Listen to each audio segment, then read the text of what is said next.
And we'll recall to open session. Jackie, roll call. Kristen Bailey. Here. Nick Atwood. Here. Steve Byers. Here. Jose Jacquez. Here. Christopher Boyce. Here. Mark Charlotte. Here. Ante Bynum. Here. Maria Bello Rodriguez. All right, and now for the pledge. I pledge allegiance to the flag of the United States of America and to the republic for which it stands, one nation, under God, indivisible, with liberty and justice for all.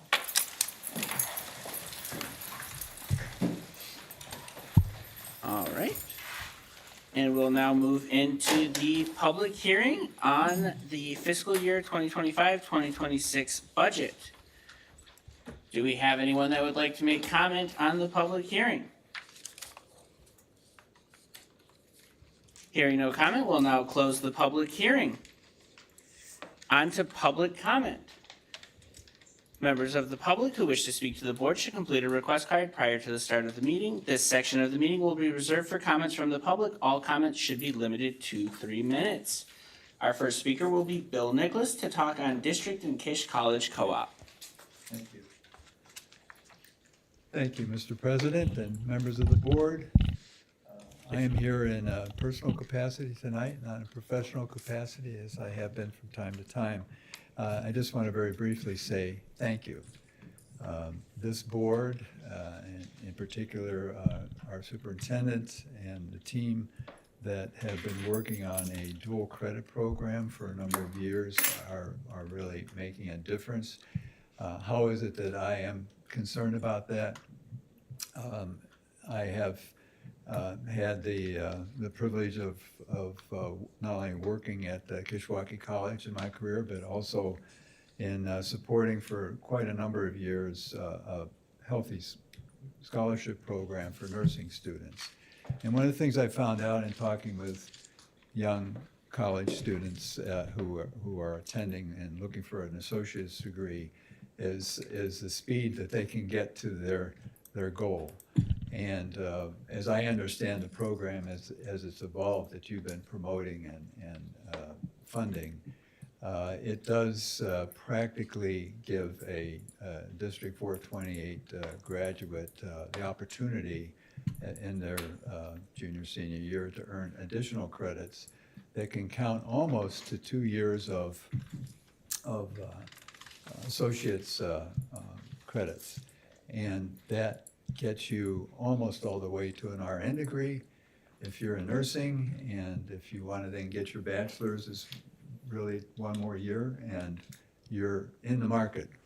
And that's important. It was important to my late wife, it's important to me, and I wanted to say thank you to you. Thank you, Mr. Nicholas. Our next speaker will be Sydney Nall, speaking on funding for Scholastic Bowl.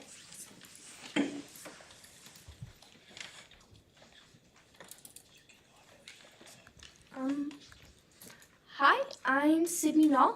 I'm an 8th grade student at Huntley Middle School. I'm a 2-year Scholastic Bowl member, a 1-year Scholastic Bowl captain, and I'm supporting the joint team continuing to state. It has been a dream of the Scholastic Bowl program for years to get to state, and we finally get to see it come true. We have really excellent chances of advancing to state. Sycamore, a team we beat last year in our game, in our general season, and in the tournament, was able to advance into the top 8 teams in their entire division in the entire state, getting to the highest level in the state series. Last year, we could have made it to the state series, but we did not have the funds to register and make it there.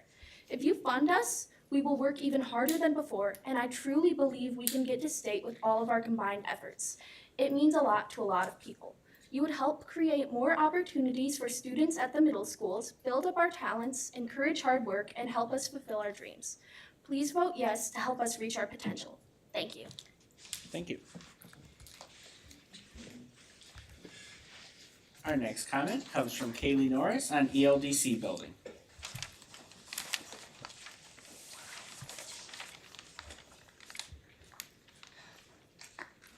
Hi, my name is Kaylee, and I'm an 8th grade student at Huntley Middle School and have been at Huntley for the past 3 years. I was born in DeKalb and have lived here my whole life. I went to ELDC during the 2016-2017 school year, and I went to Founders Elementary School for 6 years.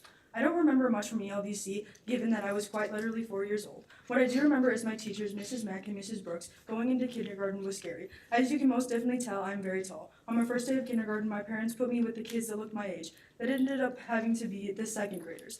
Being at ELDC gave me the confidence and reassurance that my teachers had my back. I was able to find my classes and all was well.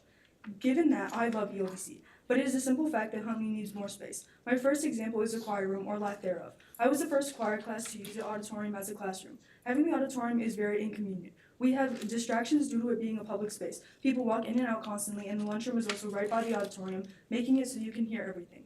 It's especially a problem during concert season since band and orchestra use this space. It's also an issue during the musical because props and stage equipment are all over the auditorium in preparations for the musical, making it so that you have to do an obstacle courses to get to your binder and into your seat. Another con of the auditorium is the seats. The seats have been there almost since the very beginning of it being built. These chairs are very weak and they are constantly having to be fixed because they are being used every day rather than once a month like they used to be. My next reasoning for Huntley needing this space is the hallways and passing periods. The hallways have always been a cramped space because of the amount of students and very little space. Passing periods can be overwhelming for lots of people, myself included, because you feel like you're running from an alligator from the amount of sharp turns you have to make to make sure you're not running into people. Thank you for your time, and please take this all into consideration. I'd also like to thank my language arts teacher for teaching me how to do a CER so I could write this speech for you today. And our final comment comes from Catherine Norris, also in regards to ELDC building.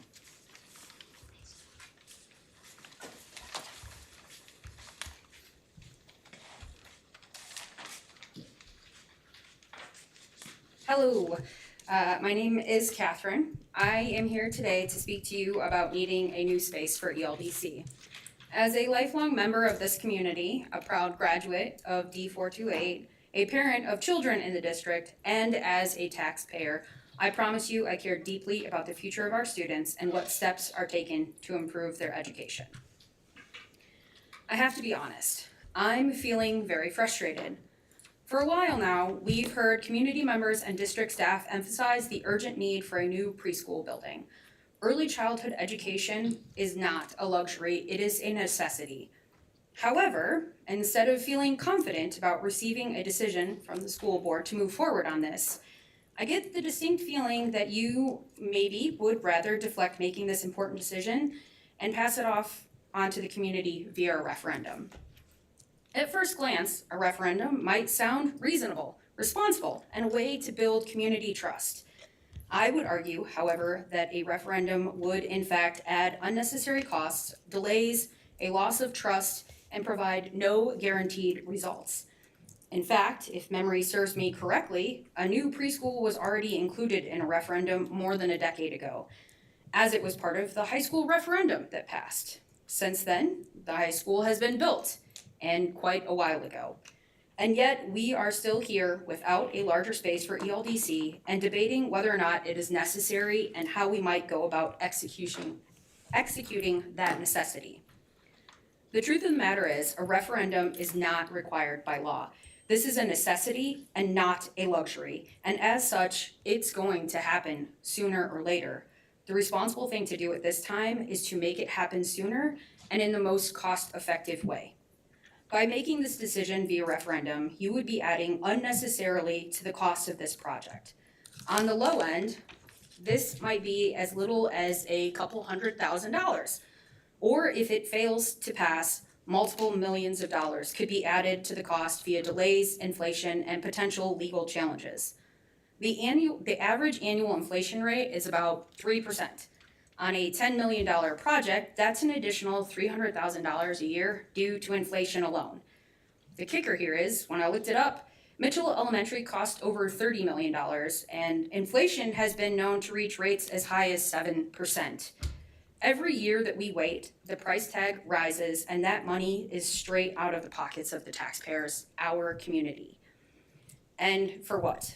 To avoid criticism, to delay making a tough decision. The role of this board is not to pass off responsibility. It is to make the hard choices and in the best interest of students, and to educate the community about why those choices matter. So I beg of you, Keep your constituents, your community, and your students in mind. Don't waste time, money, and trust on an unnecessary referendum. Show the community that we can trust you to allocate resources with a student focus. Give our youngest learners the facilities they need and deserve to thrive so each student can reach their full potential. Thank you. Thank you.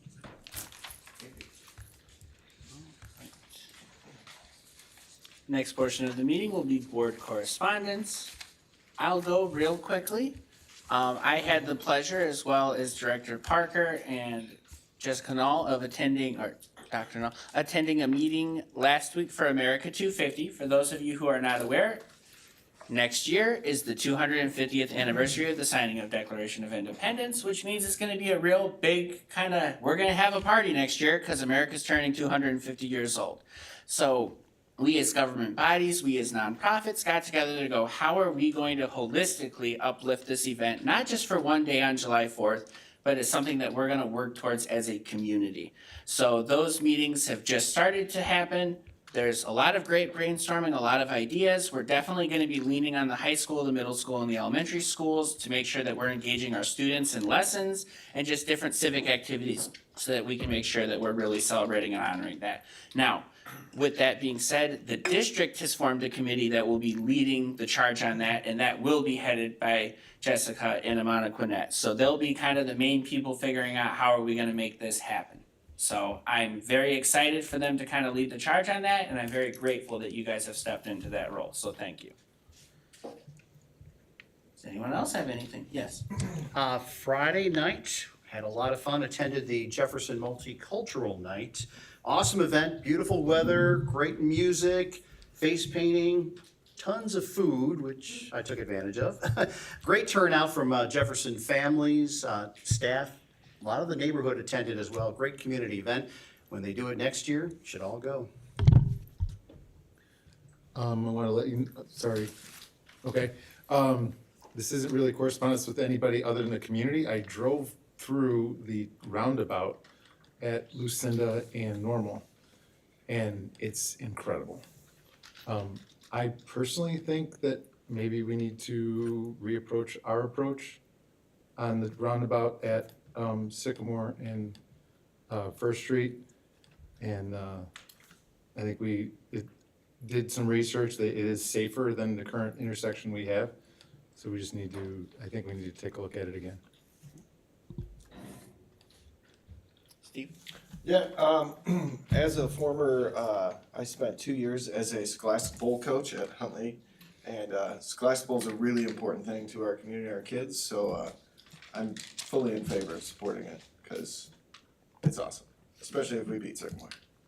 And we can talk to the city about like a parade through downtown if we win state, right? Okay, is there any other correspondence? All right, not hearing anything on that. Student board correspondence. I know that Maria is working with Dr. Larson, and I don't know if they've started to work with any directors on anything yet, but I know that traffic flow in the parking lots was a big thing that they wanted to try to look at. And then I know mirrors in the bathroom was another big thing that they wanted to look at. So I know those are the two things that are kind of on their periphery as a student board right now that they're looking into. So that's kind of just the quick update from that. Moving on to the next thing. We have consent agenda. It is recommended the Board of Education approve consent agenda items 5B through 5H, which is the approval of board minutes, approval of personnel action items, approval of payroll for August, approval of purchase order requisitions, approval of account payables for September, approval of financial reports, and co-op Scholastic Bowl funding for the CRMS and HMRS teams. Is there any items on the consent agenda that we have questions on before we vote on? Hearing no questions, I will entertain a motion to approve the consent agenda. So moved. Do I have a second? 6A. Oh, 6A. I just read the thing. What? So, all right. Jackie, roll call. Nick Atwood, Yes. Steve Byers, Yes. Jose Jaquez, Yes. Christopher Boyce, Yes. Ron Charlotte, Yes. Nancy Bynum, Yes. Kristen Bailey. Yes. All right. 7, moving into old business. A, IGA with the DeKalb County Health Department / Alternative to Suspension Program. It is recommended the Board of Education approve the IGA with DeKalb County Health Department as attached. Do I have a motion? So moved. Second. Jackie, roll call. Steve Byers. Yes. Jose Jaquez. Yes. Christopher Boyce. Yes. Mark Servat. Yes. Dante Bynum. Yes. Kristen Bailey. Yes. Nick Atwood. Yes. B, NCTE Professional Development Conference request is recommended the Board of Education approve up to 3 teachers to attend the NCTE conference November 20th through the 23rd. Do I have a motion? So moved. Second. Jackie, roll call. Jose Jaquez. Have a question. Is there anybody that can answer the question? Depends on what the question is, probably.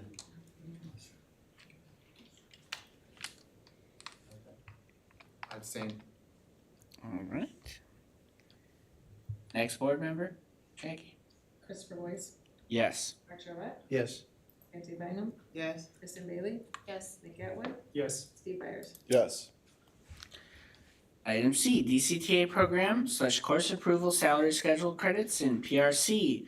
It is recommended that the Board of Education approve the program's courses and CWC courses as recommended by the Professional Relations Committee. Do I have a motion? So moved. Second. Jackie, roll call. Christopher Boyce. Yes. Mark Servat. Yes. Dante Bynum. Yes. Kristen Bailey. Yes. Nick Atwood. Yes. Steve Byers. Yes. Jose Jaquez. Yes.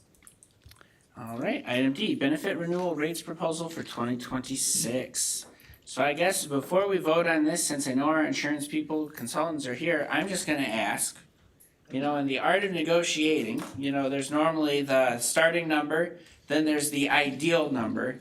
So I feel like, are we not right now at Blue Cross Blue Shield's ideal number? Is there not a final push to be like, hey, don't play this game with us right now to get that to a more reasonable number?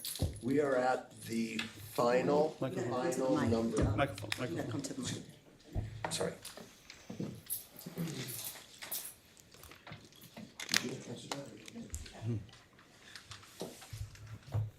We are at the final number with Blue Cross Blue Shield, period. They started off at a little over 52%. And through going through all of the carriers that we went through and validated those numbers, that truly is it without major modifications of the plan. Okay, So real quick, the effect on our budget will hit as of January and will half impact the budget we're going to approve, correct? is my understanding right, Amir? Correct, okay, thank you. All right, does anyone else have any other questions? Hearing no other questions, I'll entertain a motion to approve. So moved. Second. Jackie, roll call. Mark Servat. Yes. Dante Bynum. Yes. Kristen Bailey. Yes. Nick Atwood. Yes. Steve Byers. Yes. Jose Jaquez. Yes. Christopher Boyce. Yes. All right, thank you guys. Item E, fiscal year 25-26 budget adoption presented, and Amir's gonna go over with us. There were some adjustments today, so we're just gonna go over everything real quick again. Yeah, thank you. So. Use the mouse.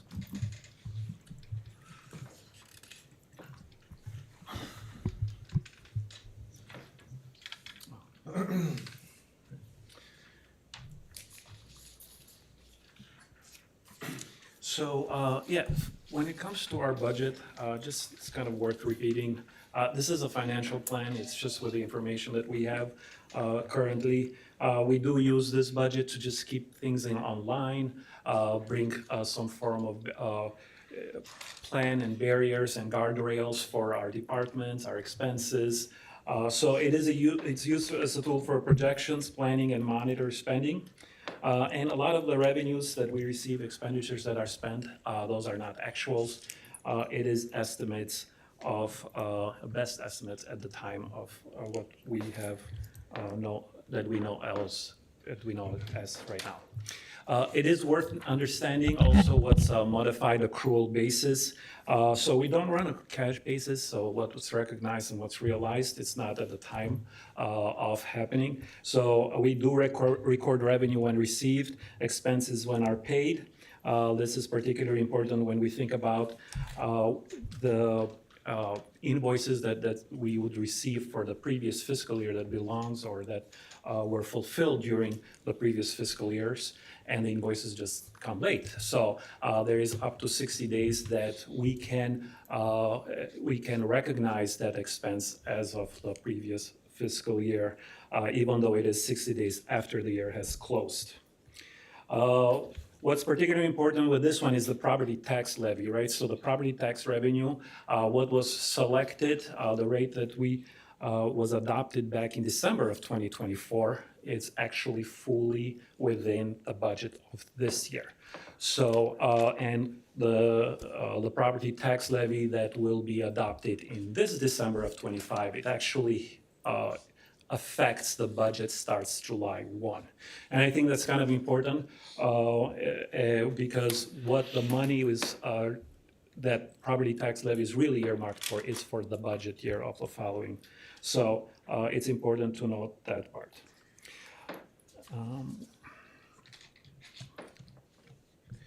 And budgets, they're a one-year cycle. I mean, we come to a board on January. We ask for the calendar to be adopted.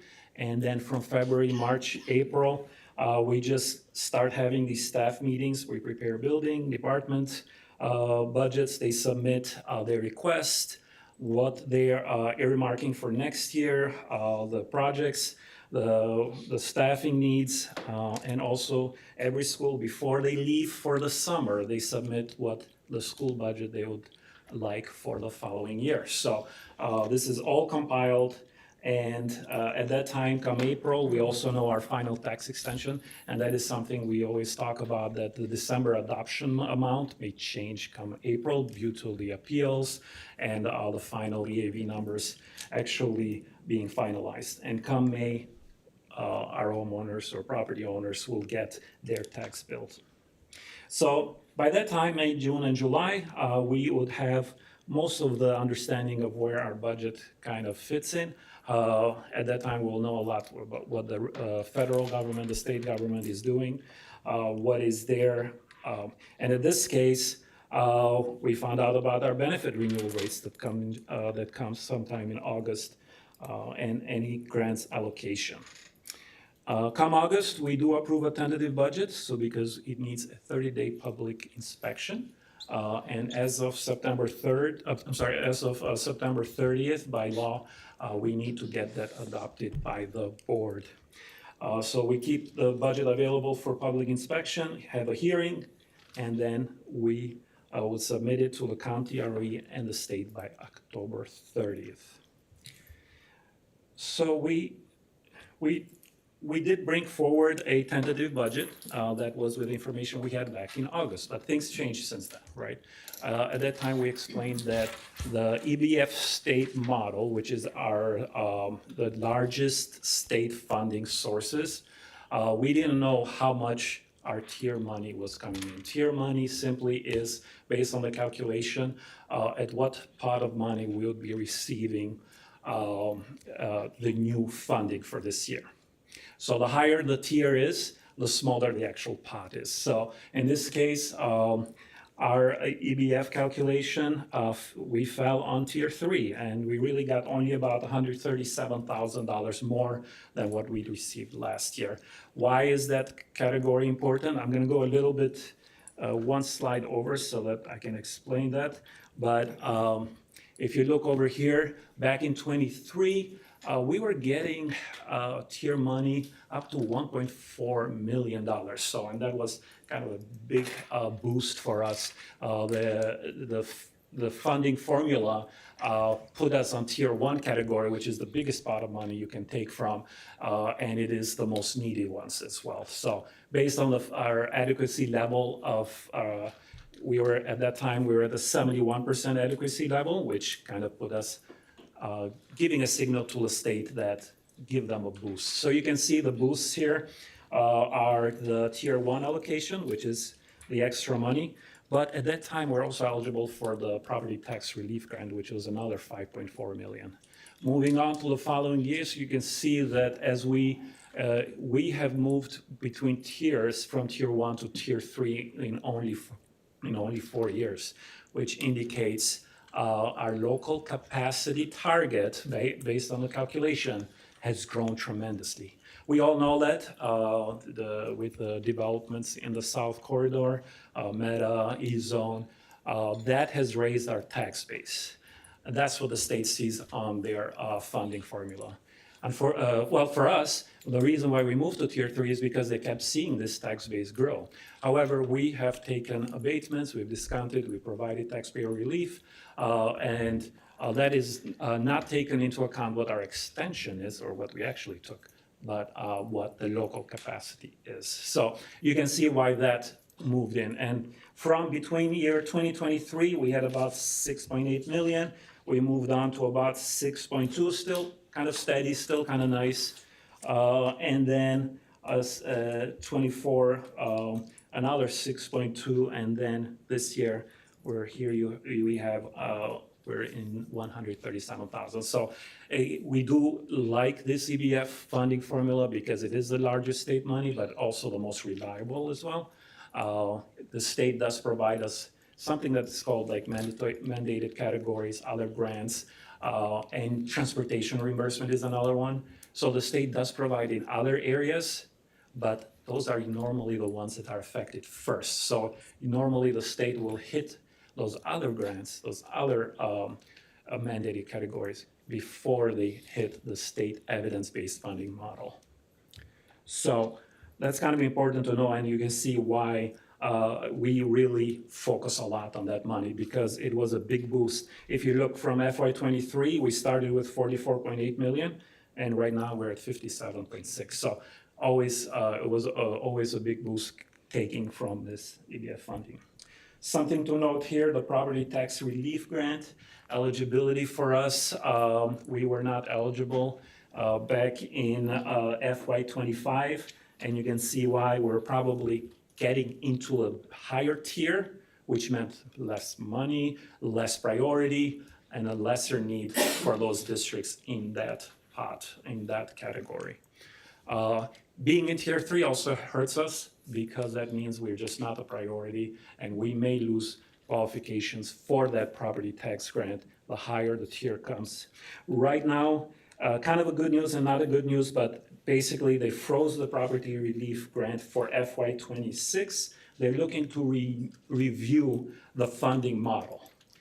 We had the advantage when they renewed that model a few years ago, where the elementary school districts or a high school district was getting more priority than a unit district like ours. They changed that formula and gave priority to unit district, then we became more favorable in that sense with a new model. So I guess the good news is if they're looking to recalculate it, hopefully we get an advantage to it because we are in need for taxpayers' relief and also seeing that a lot of expenses are hitting us. Hopefully that model puts a lot of this into account.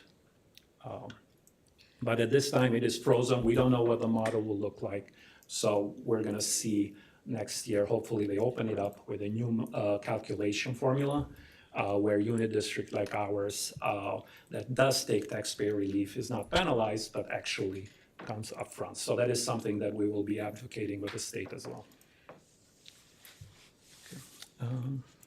So going back, so we talked about the changes from last tentative budget. The next one, and in the circles of the business management, business managers, this CPPRT, it's a corporate personal property replacement tax.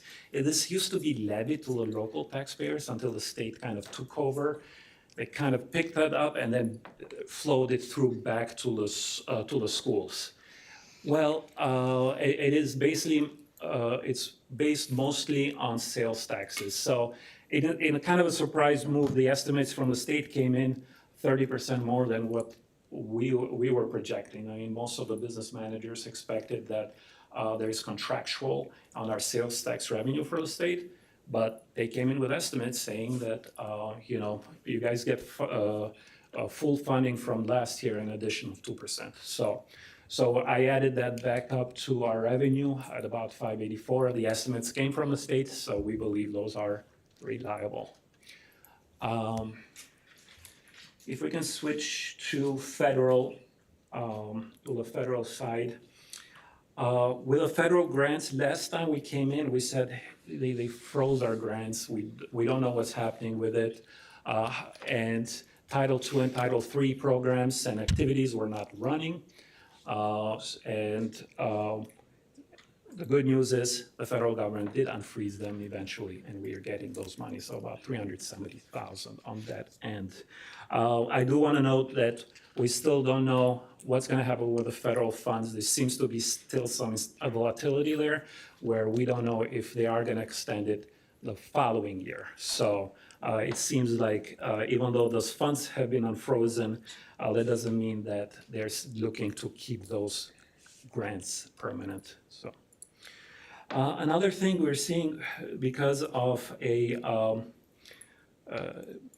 some expense ticking up for us, which I'm going to go over next slide, we were looking more of a cash flow to bring in a little bit cash flow a little quicker, and within this fiscal year, we're going to change our investment strategy. We're seeing that rates are on the short-term investments are at about 3.8 or 3.9. While the longer term, meaning 6 months and over, are coming down at 3.4. So we want to take advantage of that. We want to take the cash flow and bring in a little bit more money on this fiscal year so that we can hit the expenses that are kind of affecting our budget for this year. We can go back to the state. We talked about the state prorating our transportation. So we submitted reimbursement vouchers for our mileage. And then this year they said, for your regular route, we're not going to pay you dollar for dollar. It's going to be about 21%, and for special ed, 31% drawn down. So that affects us. We are going to be looking for other funding sources to provide the same level of service we used to provide. But at this time, we're also seeing the state showing some symptoms, right? So, and we've seen this before back in 2015, the state is not paying its obligations, so its payment for obligations. So currently the district is owed $241,000 from the state from previous year.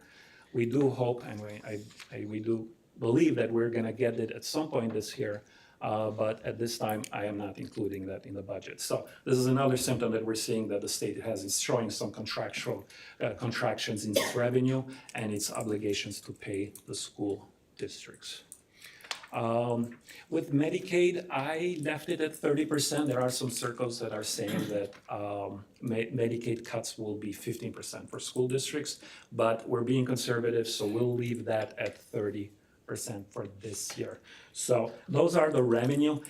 Any questions before I move on from revenues? These are all the changes that that kind of pushed the revenue up from our tentative budget.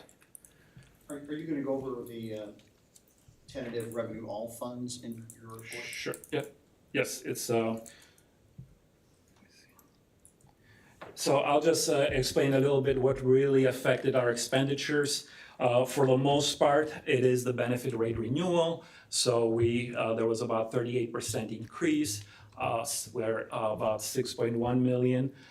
We will see a lot of, maybe staff will see it in their paycheck starting January 1. That may push some organic movement between PPO low plan and a PPO high plan. So that does impact our current budget.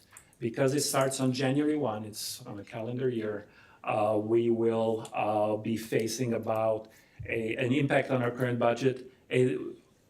We projected 3.45 million, but we did get some estimates from our consultants that we're going to be mitigating costs. We're going to be looking at things. We're going to be auditing dependents, spouses, plans to just see if there is any savings on that. And that could go down from 6.9 million to 4.8 million. But again, it's very speculative right now. So we're just kind of putting a hold on it and seeing how that that will change come as early as November, actually, when the benefit open window is open, basically benefit open window. So again, we might see some increased movements to medical plans. I do want to bring up the life safety fund. So for the past 2 or 3 years, we have saved some money on this fund. So remember what funds are. Funds are separate accounting for particular activities. So we might have a boiler or some major facility improvement that may need to be looked into, and we're still monitoring. We did save some money for it, but something that we're kind of monitoring, but we have it into our budget as well. So that might be an unknown at this time, but we can see. Okay. Well, let's go. So to explain a little bit how budget works, we talked about what funds are. Funds are separated. So the first one is called the education fund, and really that is where our salaries for our teachers, for our support services, for psychologists, for speech pathologists, anything that is directly or indirectly affecting students will be in that education fund. And a lot, that's whereas the school district, I mean, that's really what our main services, which would be our education fund. We do get a combination of local, state, and federal sources. Probably the major federal sources go to this education fund, which is obviously affecting teaching. So operations and maintenance is to upkeep our 12, now 13 schools. And this includes from payroll benefits, but really it is only a local and state sources that pay for it. So sometimes we keep looking for new avenues to fund this fund, and it's really relying on levies and the EBF formula. If you look at the debt service fund, I think the budget tells a story, and nothing tells a better story than just looking at the debt service fund. What that is your bonds for the referendum for the high school in Cortland. Basically, if you look at that, you're saying, why is local sources $0? Well, to provide taxpayer relief last year, we decided to abate or discount that money. So no property taxes were collected to pay for this debt service fund. It came out actually out of our fund balances or a state funding from the EBF to pay for it, so which would have otherwise been into our fund balance. So that's kind of an easy thing to see. With the transportation fund, another story you can see here, it is a combination of local and state sources. So this is how federal sources do not pay for it. So this is where our reimbursement would have kicked in at that time. And then municipal retirement, that would be Social Security, capital projects. In this case, the $158,000 that you're seeing, that's really a interest from the debts, the debt that we issued that is still waiting to pay the invoices from the construction of the Mitchell. We're gonna keep getting those invoices, even though they seem a little bit late, but up all the way till December. So, all right, and then the life safety fund. Was there anything particular on this? Yeah. Quick question, because we presented this back in about a month ago, and I compared the revision that we made, that we literally got today, compared to the one that was put out last month. And I'm curious, the local source, when we had the first version, was under education fund, was 64.1 million, and currently on the slide, it's at 65.2 million. What changed in the local source funding? I noticed some numbers changed as far as revenue goes. So regarding the education fund, local sources, which would be our property taxes, it looks like it jumped up $1 million. Where did that extra $1 million come from? So that'll be the CPPRT. So if you recall, we talked about how it used to be a tax levy that we would run it ourselves. Well, the state collected it and it flowed through back to it, but it is considered a local source. So that is coming from the CPPRT estimates of 584 and the investment strategies. Okay, so that's not projecting what we're gonna levy come in December, correct? No, this is what's coming in this year. Gotcha. Yeah. So the levy of December of 25 will affect July 1 of 26. Right. That's the only question I have on that slide, so. Okay, good. And then with the expenditures, kind of the same idea. These funds they work kind of their own budgets. There's so many rules behind it. We cannot move funds between. Whatever money is coming in for the education fund has to remain there and has to be spent there. So same idea, the expenditures are broken down by salaries, benefits, purchase service, supplies and materials, capital outlay, and other. These are categories provided by the district to keep a uniform, standardized budget terminology. And I kind of like this because it's the actual chart of it gives you kind of a big idea that if you look at salaries and benefits, it's almost more than, it's about 3/4 of the whole chart. So salaries and benefits do take a big part of our expenditures. This is a kind of a nice snapshot. It tells us, again, that side of the story. You might see, the first thing you might see, it's the transfers between funds. That's the 1.96 million over here. Well, that is paying for the debt proceeds or the issued debt for Mitchell Elementary. And the stipulation of that debt proceed was that it has to come out of O&M. So we have to take it from O&M and give it to that service fund. In addition, in that O&M, we had to pay for the purchase of Mitchell, and pretty soon it's coming up, the Beyond Transition Center will also be paid out of that fund as well. And that's because by law, that's how, where it has to come from. So you can see that money coming in there. With transportation fund, we see that whatever we projected for expenditures, we moved some EBF money to pay that and be at even.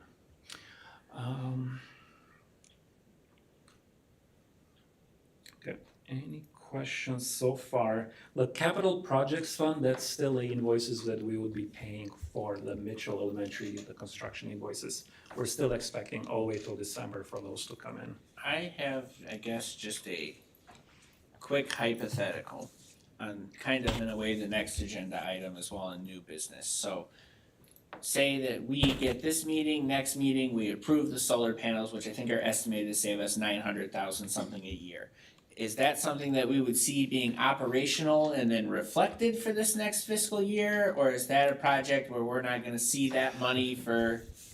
Well, the good news, they will probably explain it themselves. The good news is that we don't put money into it. It will be kind of self-funded, but we will reap the savings for Well, it. I guess what I'm more meaning is, will that surplus of 125,000 hopefully be a little closer to $1 million once we're saving money on electricity? Or is that not feasible for that project to be done by next fiscal year and it's more likely we're looking at 27 or? Yeah, and I think they're gonna go over it, but it will be, what year will savings hit? The construction is expected to wrap up at the end of next summer, so. So we would that'll be 26-27 fiscal year. Okay. So it won't affect this but it's a good projection to see that coming up next year, we might see some very good savings. And the good news here is our fund balance to our expenditures is about 72%. That means we can run, if the federal, the state and the local faucet is closed on us, we can run operations for the school districts for the next 8 months. And of course, we'd always want to be at 12 months, but we do have a healthy savings balance, or a fund balance as we further call it. Where were we at last year on the fund balance? We were I think we were at 70%, but our expenditures were also lower. So our expenditures this year, for example, are at 158 million, and I believe last year was about 140s. Do we know how many like millions it grew as far as the amount that's in the fund? Do you have that information? So on the second to last column, it's it's unaudited numbers, so, but it should be pretty good. So we're looking at about 102 million starting July 1 of 25, and then projected for next year to be at 103 million point nine, because we're really raising maybe about 1 million on the operational side. So those two columns over there are our savings. So the savings that we started as July 1, 25, and what is projected or estimated as of June 30th, 26, should all of these estimates occur. But do you recall where that was in like July of '24? Like how much that fund has grown since then? Do you have any idea? I don't think it's I part will of these have to share materials, but I that, didn't know yeah. if you had it off the top of your head. Yeah, I believe the rate was almost the same, but the dollar amount were not, because again, it is divided by the expenditures, so. So I guess just one kind of final follow-up thing, so just so that we're all very clear, we're looking at, we've only got about, for this next year, until July 1, right, of 26. We're looking at about $125,000 that we have wiggle room for the next year, essentially, correct? That would be for all funds, so, and you can see the operations. This is what kind of is called operation funds. That would be what operates the school districts to run our programs, education, facilities, transportation. So that would be, so there is some room there. However, if you want to include what our, referendum bonds are to pay the constructions and the workers' comp and life safety and the pensions, yes, it would be 125. So the last row there is for every fund combined. But if you want to focus on the operational side, yes, it would be about 1 million. So depending how people view it, but you will see it in the state budget form. The operating funds are always kind of separated or have their own page to reflect on. So if there is ever a budget deficit plan needed from the state, they will only look at the operating funds. Since you brought up the state budget form, I pulled up last year's that we filed in the estimate that we have for this year.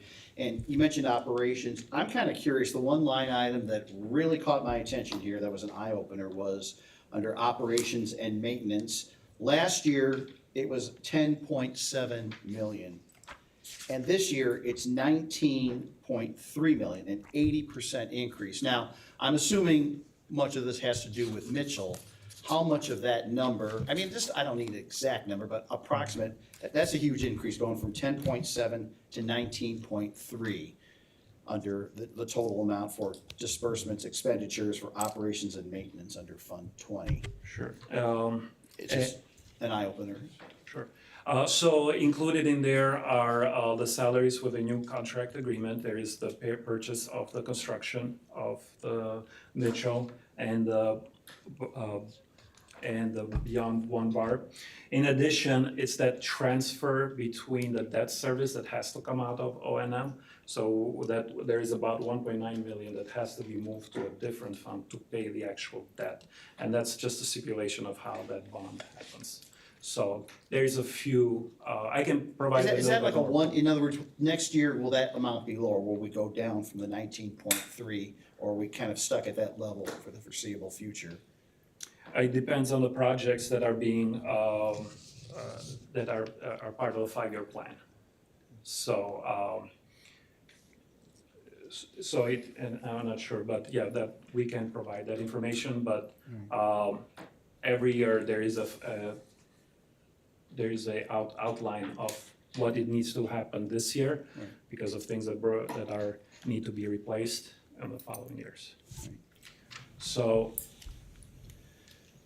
And some of this I would keep in mind too for some of this budget, I'm assuming is, you know, a lot of the summer projects, so, you know, seal coating parking lots, that kind of stuff. And some of those things are probably getting to the point where those bigger portions of the project have to come in now, where I'm sure when Peter was here, you know, he presented his athletic 5-year plan. So it's just there's, obviously, as we prepare to try to be more long-minded, that includes coming up with budgets that involve long-minded. So I think a lot of that is still ultimately is gonna come down, especially with operations and maintenance, to the summer projects that we're approving, which is where I think we'll have to make sure that we as a board are very cognizant on how are we going to spend those dollars to properly support the students.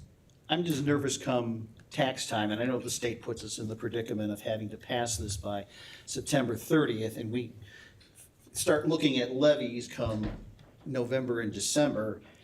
I don't want to get into the position that previous boards have had that said, hey, you approved this budget, but we're not going to see these revenues, or we're going to have to raise taxes. Does this budget, and this is the big question that I have, will we be able to hold the taxpayer harmless if we pass the budget as presented here tonight, come November?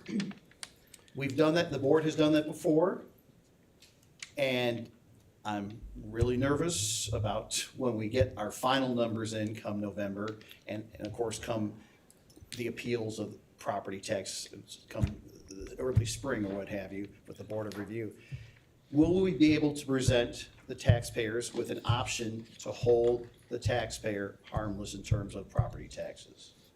So we have to look at the numbers. So I did put in here that our intention is to provide taxpayer relief within our means, of course. So this year, for example, we do have limitations.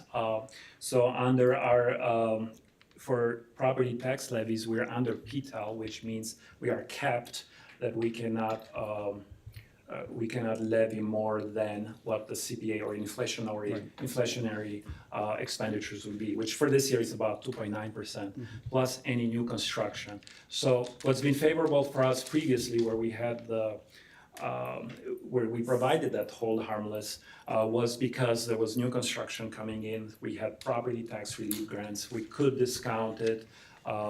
But at this time, we just need to see where we're at, where the numbers are. I think overall, the county is seeing their market or their property value go up 9%, which means to really keep the taxpayers hold harmless, we'll have to lower 9% as well. And that hits knowing that there is so many expenditures coming forward. So again, there is at some point providing hold harmless provisions for so many years may not be feasible on our end, on our budget end, but we have to look at it basically. We have to look at any new construction coming in. We have to look at what our assessors, the county assessment is saying, and how much really we can provide. So what we have provided before is paying out of the referendum debt service, the bonds that would have come and levied. We paid it out of our funds. We used the property tax relief grant, and we also were able to use the new construction to make that feasible. So again, it's so difficult to say right now, it's so early, but I mean, seeing 9% increases on market value and having taxpayers hold harmless does affect our budget as well. So we have to look at what we can stomach and what we can, what we're seeing, so. You know, I did request to possibly look at a budget approval tonight. I know everybody submits their items of their wishes and wants. There's some things obviously we have to do. If you're gonna have a boiler that you think is gonna break, we're gonna have to replace that. But are there any things in this budget as presented? Because I haven't seen the exact request. We just see line items here. And I have requested over and over to see what they call the chart of accounts, if you will, of the exact bigger expenditures. I'm not talking about pencils and pens and folders or whatever, but projects that perhaps we could put off, safely defer until future years. are we considering can we make any sort of considerations in terms of putting off some projects that we don't need to do now so we can hold the taxpayer harmless? So I guess, I'll jump in real quick to say that I already spoke with some members of cabinet today, and I mean, the budget that's before us is because this morning I said, hey, don't like these numbers, needs to be revised. So I mean, this is already after they went through as a cabinet today and cut out about $1.6 million to put us at the surplus that we're at. So I mean, I don't know that there necessarily is anything that isn't necessary in this budget anymore. I mean, they've already gone through and started to cut things, so it's,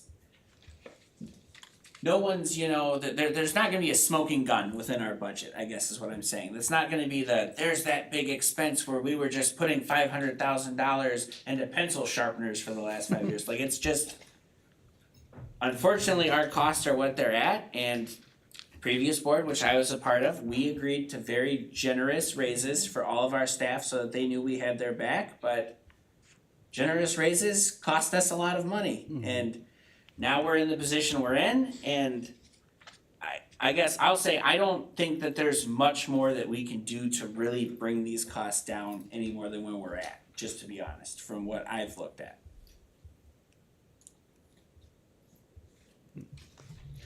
Well, like I asked before, I kind of wanted to see what the requests were. We get kind of a general summary. It's kind of like when you buy a car, you want to see what's underneath the hood. And we just see, as a board, the summaries, and that's what's been presented to the public, and that's what the board has done year after year. I am curious to see what maybe these requests are. I haven't seen these. I don't know if any of the other board members, anybody else seen the specific requests? I'm talking about the large requests. Obviously, we know what the salary schedules are. We know what those sorts of things are. But what sort of projects? Are we gonna replace a roof on a building? Or do we have any sorts of things planned? And I just use that as, we don't need to go into that specifically. But I wanna see if there's any other big expenses that perhaps we can defer. And I don't think anybody's doing anything, hey, we want this, that, and the other thing, just to request like extra frosting on your birthday cake, I wanna see if there's anything perhaps we can cut reasonably from this budget. Did we ever get that as a follow-up? When Mark asked for that? I mean, And we had I just realized, I don't. that know. would be something we would. Is that, We okay. have like a draft that breaks down, so like the report that goes into what we submit to the Illinois State Board of Education every Right. year per law. But I mean, we have never historically gotten the high school has asked for X, Y, Z. Like, I mean, those are the kind of things that just come to us as we approve them as a board throughout the year. Or like Tammy has all the summer projects that they're gonna do for next year, which they're out for bid right now. She'll come back later and be like, hey, this is what they costed, this is what we'd like to do. So I guess that's kind of the point in time where we then decide, is this a budgetary thing that we want to pay for? We approve the general, hey, these are the pots of money right now, but they're still not doing a big expenditure without our permission throughout the year, I guess. It's just we don't get a giant master list that says this is every cost for the year. I wonder whether it might be helpful then in the future when we get those requests to see them in the context of the pot of money, if you will. Because that's something that's been very difficult for me with reviewing some of the expenses, is not understanding. Do you see what I'm saying? Like, you're saying we're approving the pots right now, but then not understanding the relationships at the more granular level from which these pots are. Is that making sense? Because So you're I saying we get- approve that stuff as a com. And I get what you're saying, but I think part of it is we're the board. We're not supposed to be in the granulars. We're not Okay. supposed to be going through the sand and saying, there's this seashell and there's this seashell. Like, we have hired an administration team because I trust them to go through the sand and the granulars. I trust them to say, these are the things that we should be prioritizing within our budget. So I mean, that's, I think that we get in. Like I'm Yeah, saying no, that, no, though, no. I'm saying I it just from think a we risk collaborative getting into a standpoint. point where we are overreaching in how we administer the budget. I just want to jump in, and I agree with President Boyce. I think right now we're looking a little bit too much into the details. I don't think the board wants the responsibility of saying, no, we are not going to put that roof on Huntley Middle School or whatever, it falling down, and then you all as a board responsible for not passing a budget because you didn't want to spend on something like that. So I guess I question you back, do you really want that responsibility when we have people here, like President Boyce said, that are the experts in that field to be able to bring those decisions to you? We're not spending the money, we still bring it to you and get approval from you, and then you can say yes or no. We will prioritize what we feel, and we will bring that to you. But I think right now, getting into chart of accounts and all of that, like, it's kind of, I agree, it's not your role, and it's just, do you really want that responsibility of saying, no, we're not gonna do that, we're not gonna do that, we're not gonna do that? Something happens, and now it's on you. So, It's not so I will much- say that. It's not so Thank you. much that, I'm curious to see if we know these expenses are coming. I'm not saying we're gonna scrutinize every one at every meeting, but this is information that has been submitted, that can be put in a board packet where we could review, something as simple as that. A lot of times, things come before the board, I'll see, we're gonna hire such and such person, I'm like, I didn't realize we were gonna be hiring a new office staff member, and that was probably approved in the overall budget, but never made, it's like, I'm not gonna necessarily say no to this qualified person after we've decided we're creating a new position. A lot of this stuff I don't see until the last minute, the board doesn't see this till the last minute. If we're gonna bring on new personnel, for example, obviously if the roof is gonna go bad, this board's gonna approve it, But I'm just saying, these little surprises, I've seen it just in my short time here, I'm like, oh, I didn't realize we were hiring this. So Mark, what you just said is like we taking from the kids. When you say it's like hiring from a teacher, it's like taking from the kids. No, So no. our main focus here should be on what we need to do for our kids and our employees. We need to just be transparent in this. I'm not We saying do. these positions are not needed, it would be nice to know about it. When you buy a house, you know if that house is gonna have 4 bedrooms or 5 bathrooms. You don't just buy a house sight unseen. I think Mark just wants to understand, is what I'm gathering from Yeah. you, is that you just want a sense of what you're approving. Right. That means Right. read the emails. But the thing is, we would know about it beforehand, I've heard from previous boards that we have to raise taxes because you guys approved the budget. You already approved the budget, so we're gonna have to increase taxes. I didn't know this thing was in the budget. I think another question I have is, what happens come February, May, depending on how much appeals and everything else comes in, and our property tax money is less? There's a process for us to adjust the budget if we as a group decide that we are gonna hold the taxpayer harmless, we're not gonna raise taxes on them. And then we're gonna go back to the experts and tell them, you lost X amount of money, correct? It has happened before, so 2 years ago. Right, so there is the process, Between and that's what December we and have to do. March, yeah, we come back to the board, and if that's the decision, but it has happened before, yes. Okay. But I do want to say for the staffing needs, for example, before the school principals, they do leave, we do present the staffing needs for the following years in March for approval, so.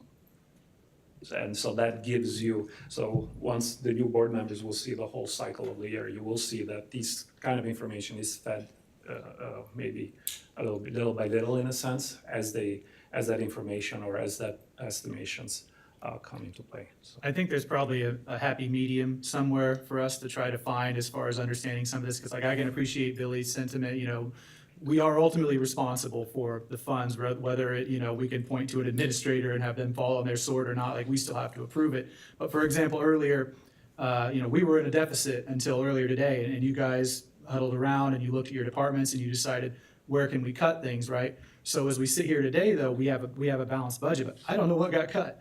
So, there are things there that may be important to us as individuals, but we don't even know because, some people would say, well, that's getting into the administrator's micromanagement, right? But there may be something in there that's really important that maybe we would like to try to find some other way, like, we have a healthy fund balance. Could we, look at that and say, okay, well, that's something that's really important, not just to the department, but to the board or to the community at large. Like, that's sort of our role to know those types of things. And it may have been nothing that was, there was minor stuff that was cut, or maybe we're delaying, seal coating a parking lot till next year. But we have to approve a budget and there's a couple $1 million gone that we weren't aware of. And that's not you guys' fault. We got hit with that wild, $7 million benefit increase. So we had to make cuts. And I commend everybody for getting us into a balanced budget and finding ways to do that. But as we sit here, I don't know what just got cut from the budget. And I hate to make decisions about things I don't have the full picture of. And I think That's this goes, exactly yeah, and I think this goes back to what Billy and Chris were saying, that you kind of trust the experts. So yes, we did have that looking for saving opportunities where it doesn't affect student service, it doesn't affect our staffing levels, it doesn't affect our programmatic. And that's kind of our view. We are the experts, we know that area. And sometimes, kind of being, coming from the board that say may do more, unless it's not from an expert, may affect other things, but I'll let you. And I will add, Nick, I'll piggyback off that and say, there's a much different tone in what you presented in.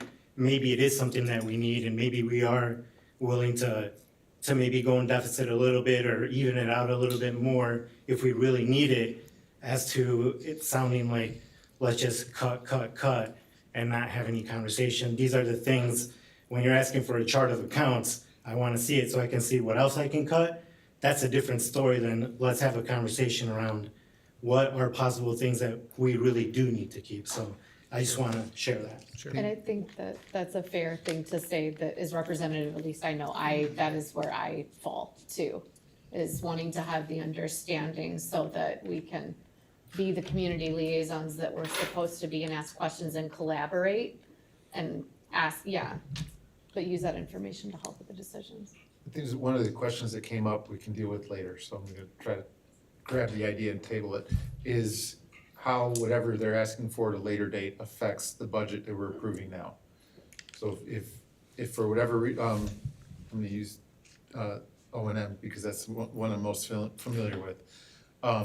They come in and they were gonna buy a truck that was gonna cost $200,000, and that's what, or $20,000, let's say, be reasonable, $20,000, and because of whatever happened, now they're coming for 40.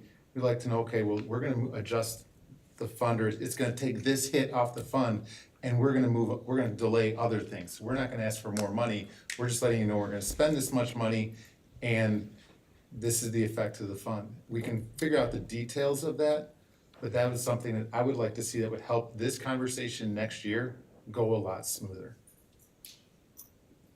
Sure, yeah, and I'll let you know, every director is kind of a master of their own budget, where they do kind of move between funds, knowing what they can defer for the following year because of this increase in costs, so they would not have anticipated.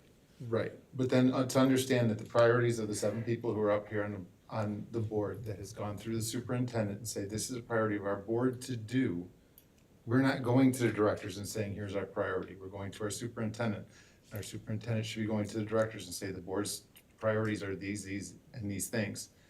As far as I know, we've never had that conversation.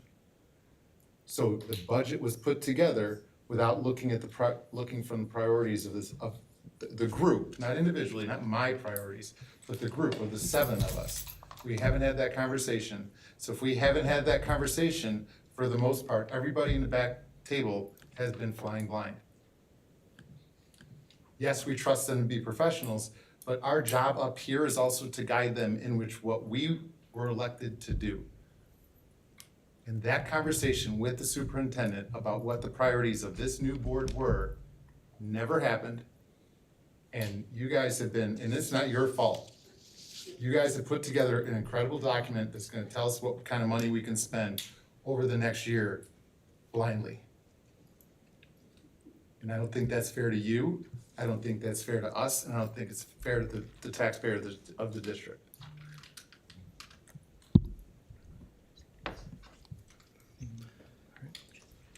With that being said, I know, and this is something we can talk about down the road here.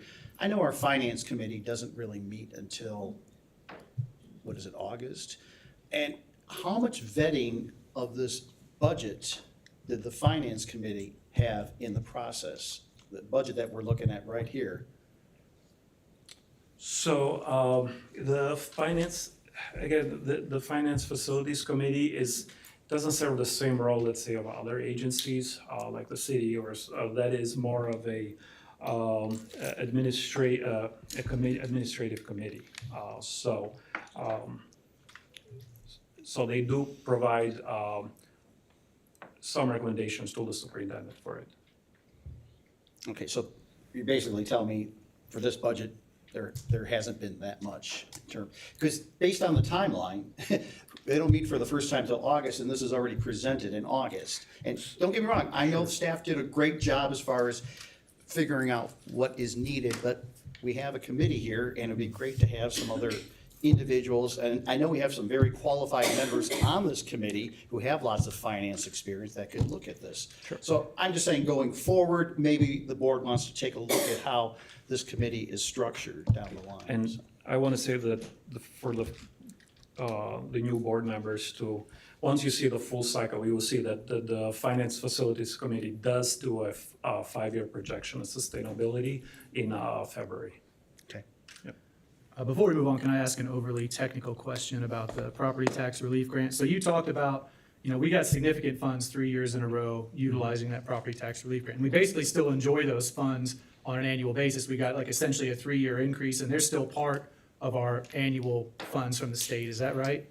Like we gave that property tax grant, so we got $6 million one year, $5 million the next, however much the third year. We still get those, right? We just don't get those as increases going forward. It like raised our base level of funding, right? Is that how I understand that? So, yes, so for example, if I take FY '24, we did get a grant amount of $6.067 million. We had to provide taxpayers relief at $6.488 million. So it wasn't a dollar for the grant. We just had to chip in the remaining amount. And we abated for 2 years in 2023 and 2024. And the 2024, we only got the grant 1 year, but the 2024 was in the base amount. So that's how we were. And so trying to think long-term, it's frozen this year, obviously, and you mentioned that, there's certain factors they're gonna be considering. So like, how do we plan to try to take advantage of a program like that again? Like, do we have to increase levies in order to even show up on the radar? Or are we able, what can we do to try to get another round of that funding? Yeah, that's a good question because we don't know what the new funding formula will be like. But So in the past, what were they looking at when they awarded it to us in the first place? Do you know off the top of your head? The tax rate being high. So if we lower the tax rate, as we did several years in a row, Right. the state looks at it and says, well, you don't need the money, obviously, right? So, Yeah, okay. I so just you wanted to fall understand that. below the eligibility line. So it's normally about 38, the first, depending how the formula works, the first third ranked 38 districts will get it. Okay. And we fell about a 45 to 50 rank at that time. Okay, thanks. I have one question really quick before we move on to slide 13. It's the one that's the budget laid out. Yep. Third from the end, yeah. Can you just help me understand, again, these two columns on the right here? Because I understand the revenue and the expenditures and the surplus and these transfers, but what are these and why are they so different from? Sure. So these are the revenue, the second column is the ins that are coming out throughout this year. And the expenditure is the outs. Right. The last two columns is our savings, basically our savings account, that all the surpluses throughout the year, the savings that has been accumulated. So that's what we call a fund balance. Okay. It's pretty much our savings account. So we really don't dip into it unless there is a deficit, but if there is a surplus, will be moved into the fund balance or the savings account. Thank you. Yeah. That's what I was gonna say. All right, well, thank you guys. Thank you. Thanks. All right. Hearing no further discussion, it is recommended the Board of Education adopt the fiscal year 25-26 budget as presented. Do I have a motion? So moved. Jackie, roll call. Santee Bynum, Yes. Kristen Bailey, Yes. Nick Elwood, Yes. Steve Byers, Yes. Jose Jarquez, Yes. Christopher Boyce, Yes. Mark Schubert. No. And moving into new business and administration. Item A, solar energy project RFP results. This will be presented to us by Director Carson and Ben Bale from Technology, and then our friends from, is it Nania? Nania. It's Italian. Narnia for solar. Is there Nara in there? Thank you. We came to the board back in May, you may recall, and we presented a recommendation to enter into a power purchase agreement and look at putting solar panels on our buildings or on our property. And with the help of Aaron and Becky from Nania Energy Group, they did put together an RFP. It went out to a number of vendors, contractors, and we did receive 6 proposals back, which were reviewed thoroughly by by Nania, and they were rated anonymously, so it wasn't based on a name put to it. And based on that, 3 were presented to Ben and I in regards to the top 3 that are being recommended and highly ranked. And then the top one that is being recommended today is the Sun Peak Power Holding Company, and they're located in Madison, Wisconsin. And their average rate over our 13 of our 15 total buildings, because we were not looking to put this onto the Ed Center or the Beyond One Barb Center, if you recall, because of the size of those buildings and the not having the land to support it. Their rate is coming in at 4.07 cents per kilowatt hour. Our current rate is 8.9% per kilowatt hour, so a significant over half the savings than we're looking at today. With that, I'm gonna actually turn it over to Aaron, and he can go to a little more detail on that. No, she did such a good job doing the introduction, I have nothing, great to see you all again, Okay, yeah, so from our perspective, we were very happy with the RFP results. The 6 proposals that came in were all high-quality proposals. The scoring criteria, this is not a power purchase agreement does not require you to award to the lowest bidder. You certainly can award to the lowest bidder, but there's no statutory requirement to. The scoring criteria we recommend and that we utilized was based on qualifications, experience, price, technical components of the proposal, so these things. In this case, the top ranked proposer, Sun Peak, was also the lowest bidder. So in this case, it is the lowest bid that we're recommending. And if you remember when we were in front of you back in March or April or so, we were estimating that the power purchase agreement rate would be about 6 cents or a little more than 6 cents. In this case, we were intended to be conservative in our estimates, and in this case, it's significantly better at about 4 cents or so. And if you remember, the way a power purchase agreement works, there's no upfront cost to the district, right? The solar company's coming in and installing the solar at their cost, and then they're selling you the power from the solar arrays over a predetermined contract length. And so a lower rate just means more savings for the district. We estimated before that you'd save about $8 million or so over the duration of the contract.